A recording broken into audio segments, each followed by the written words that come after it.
4-year-old has always wanted to do everything you do, and now they're actually able to do so much more of it.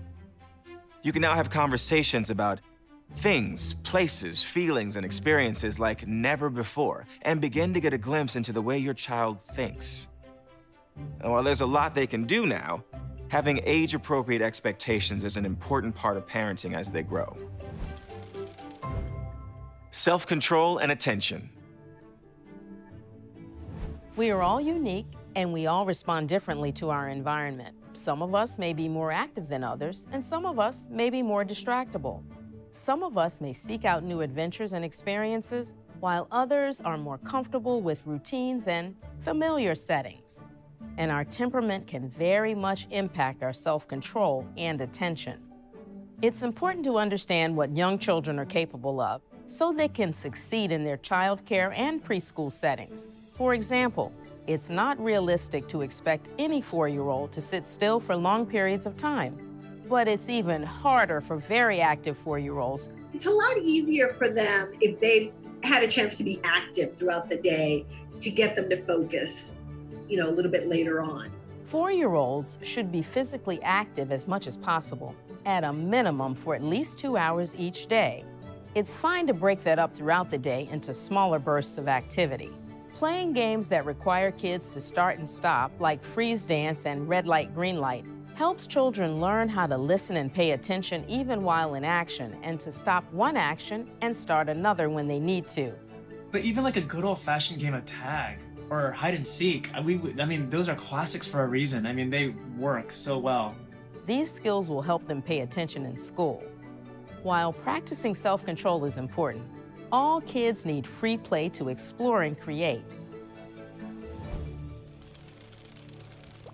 Responding to lies. I left and I came back and I said, "Olivia, where are your glasses?" And she goes, "Oh, a bird came down and took them away." And I go, "Olivia, where are your glasses?" And she goes, "I don't know where my glasses are." 4-year-olds are still too young to fully understand that lying is wrong and that they're even lying at all. Your child may lie to avoid punishment or feelings of shame. You want to honor the feeling and the wish that motivated the lie, but then you want to find a way to state what actually happened and move on to a solution together. Your child's inner voice.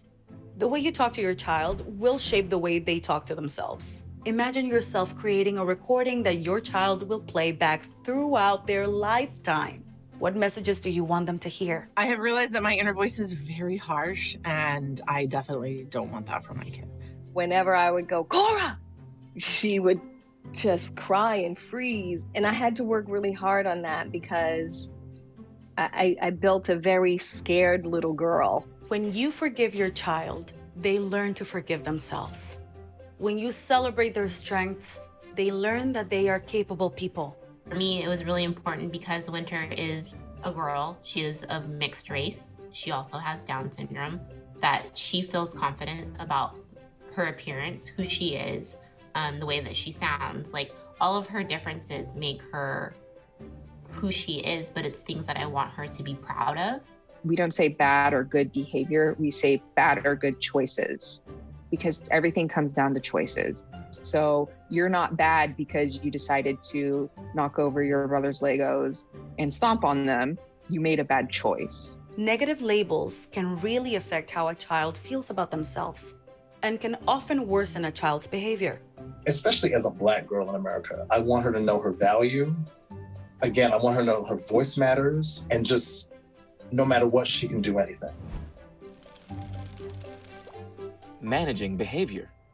4-year-olds need your help to shape their behavior. Many of the same techniques that worked at 2 will also work at 4 and beyond. Listen. I have been so pleasantly surprised to find that in those times that I do just shut up and listen, or just give guiding words, he's so honest with me. He gives me insight into okay, that this is what was going on with him. Stay calm. I come from a family of yellers. So it's really, for me, when I start feeling that coming on, it's taking a deep breath. Be specific. When we used to tell her, just clean up your room, she would not respond very well. But I tried to break it into smaller pieces and really specific actions. And then she felt like it was a game. So I would say, get the entire rug clear of toys. Give a heads up. Leaving the playground, we always try to give like one more thing. We say like, it's time, we're gonna leave in a few minutes. You can choose one more thing to do. Celebrate the wins. He takes gymnastics class, and so I always try to pick out one thing that I think he did that was really cool. It was like, wow, you didn't need your teacher's help at all on the balance beam today. That was really awesome. Safety. Firearms. Even children as young as 3 can pull a trigger. No child should ever be able to get to a firearm. To keep kids safe, make sure all firearms, including handguns and rifles, are locked in a gun safe or lockbox, or secured with a cable lock or trigger lock. Firearms should always be stored unloaded, with ammunition locked away separately. This is true for both your home and your car. Before your child visits other homes, it's a good idea to ask about the presence of firearms and how they are stored.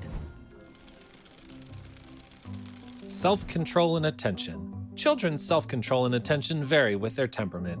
2 hours a day of physical activity helps most children with both. Lying. When your child tells a lie, acknowledge the feeling behind the lie, then state what you believe really happened. Emotions. Help your child develop a positive sense of self. Celebrate your child's strengths and accomplishments and avoid negative labels. Safety. Firearms. All firearms should be stored locked. Ensure ammunition is stored separately. Beyond your child's health and development, your doctor is also here to help you find resources to support the wellness of your entire family. If you're worried about housing, food, discrimination, problems with drugs or alcohol, violence, or anything else we haven't had a chance to cover here, bring it up during your visit. These issues matter to your child's health, and if something is important to you, it's important to your doctor.